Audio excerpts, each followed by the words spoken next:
बिस्मिल्लाहिर्रहमानिर्रहीम, अस्सलामुअलैकुम। Crime bulletin के साथ मैं हूँ सुंदस खान। शामिल करते हैं हेडलाइंस। घरेलू नाचाकी पर खातून ने खुद को वॉशरूम में बंद करके गोली मारकर खुदकुशी कर ली। खातून पिस्टल बाहर से खुद लाई थी। खातून की लाश को पुलिस ने तहवील में लेकर इन्वेस्टिगेशन शुरू कर दी।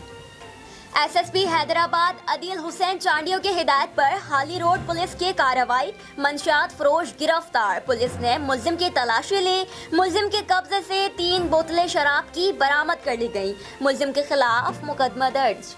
घर से बाहर क्यों निकली? फैसलाबाद में भाइयों ने बहन की जान ले ली। कमालपुर में रहायशी 20 साल की सबा को भाइयों ने डंडों से मार मार कर कत्ल कर दिया।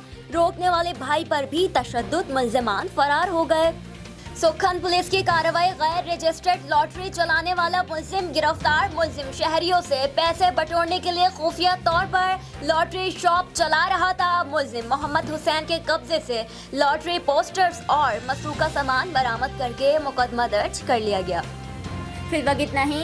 मज़ीद खबरों और अपडेट्स के लिए विजिट कीजिए हमारी वेबसाइट csllive.tv। इसके अलावा हमें फेसबुक और ट्विटर पर भी ज्वाइन कर सकते हैं। देखते रहिए CSN।